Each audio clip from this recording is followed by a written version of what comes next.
Di sebuah desa nelayan yang tenteram di pesisir Sumatera Barat, kehidupan berjalan dengan sederhana, diiringi deburan ombak yang tak pernah lelah menyapa pantai. Mentari pagi memancarkan sinarnya yang hangat, menyinari rumah-rumah panggung kayu yang berjejer rapi, dan menyentuh jala-jala yang sedang dijemur oleh para nelayan. Di tengah suasana yang damai itu, hiduplah seorang wanita tangguh bernama Manderubaya bersama putra sematawayangnya, Melin Kundang. Sejak suaminya tiada, Manderubaya menjadi tulang punggung keluarga, bekerja keras seorang diri demi sesuap nasi dan masa depan Melin. Setiap hari, sebelum fajar sepenuhnya menyingsing, ia sudah bergegas ke pasar untuk menjual ikan hasil tangkapan para tetangga atau kui-kui kecil buatannya sendiri.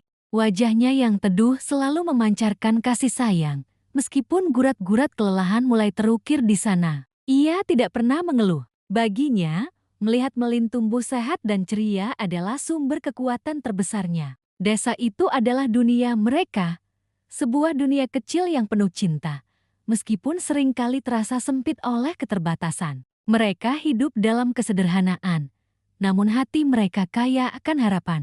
Manderubaya selalu menanamkan nilai-nilai kebaikan pada Melin, mengajarkannya untuk menjadi anak yang berbakti dan tidak mudah menyerah pada keadaan. Melin Kundang, meskipun masih kecil, adalah anak yang cerdas dan berbakti. Ia mengerti betul perjuangan ibunya. Setiap pulang sekolah, ia tidak langsung bermain seperti teman-temannya. Ia akan bergegas menyusul ibunya ke pasar atau berkeliling desa untuk membantu menjual kue.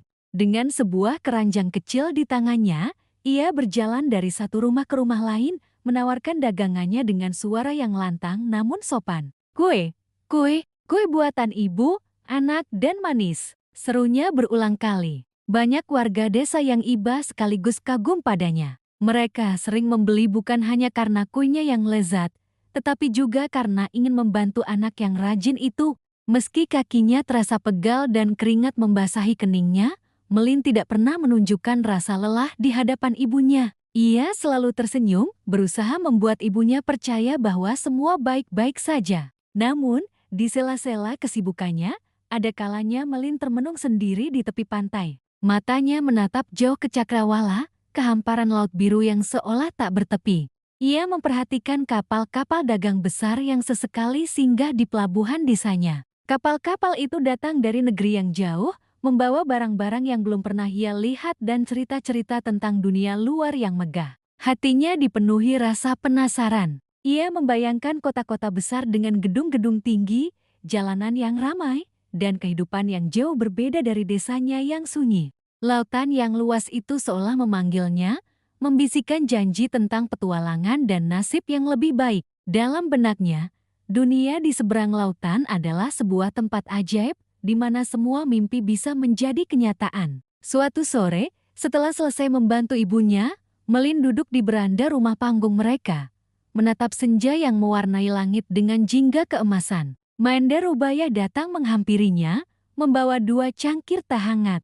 Ia duduk di samping Melin dan mengelus rambut putranya dengan lembut. Apa yang sedang kau pikirkan, Nak? Sepertinya ada sesuatu yang mengganggu pikiranmu, tanya Manderubaya dengan suara yang penuh kelembutan. Melin menoleh, menatap wajah ibunya yang mulai menua namun tetap memancarkan kehangatan. Ibu, ucap Melin dengan nada ragu. Aku sering melihat kapal-kapal besar di pelabuhan. Kata orang, mereka datang dari negeri yang sangat jauh. Apakah benar di sana kehidupan lebih baik?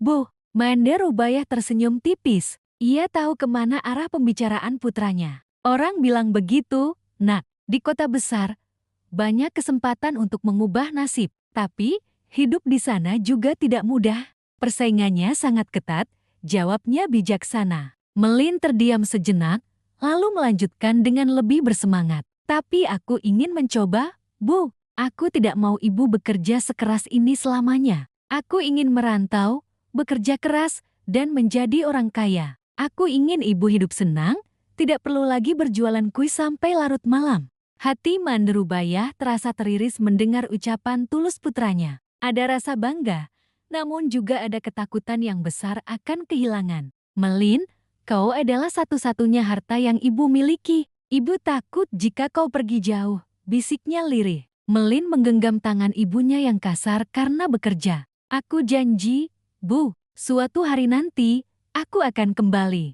Aku akan kembali dengan kapal yang besar dan membawa banyak harta untuk ibu. Aku tidak akan melupakan ibu. Malam semakin larut, dan suara jangkrik mulai terdengar bersahutan, mengisi keheningan desa nelayan itu. Di dalam rumah kayu mereka yang sederhana, Melin dan Mandarubaya masih duduk berdua, larut dalam perbincangan dari hati ke hati.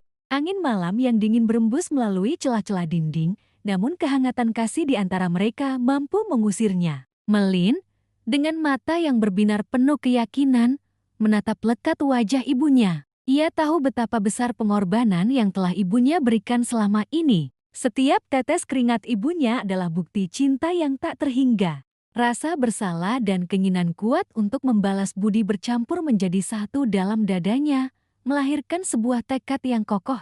Ibu, percayalah padaku, kata Melin dengan suara yang mantap, seolah membuat sebuah sumpah suci. Aku mungkin masih kecil sekarang, tapi tekadku besar. Aku akan pergi merantau, mencari peruntungan di negeri seberang. Aku tidak akan pulang sebelum aku berhasil.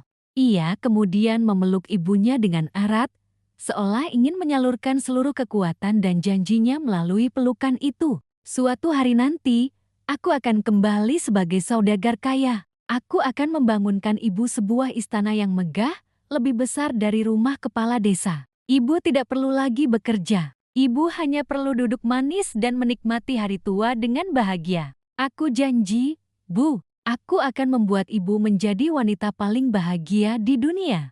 Mandarubaya membalas pelukan putranya, air matanya tak terbendung lagi. Itu bukan air mata kesedihan, melainkan air mata haru dan bangga. Di dalam hati kecilnya, ia berdoa agar Tuhan meridai niat mulia putranya dan selalu melindunginya dimanapun ia berada. Malam itu, sebuah janji besar telah terucap di bawah atap rumah sederhana, disaksikan oleh rembulan dan bintang-bintang. Sebuah janji yang kelak akan menentukan takdir mereka berdua. Wajah Ibu Melin sangat cantik dan muda.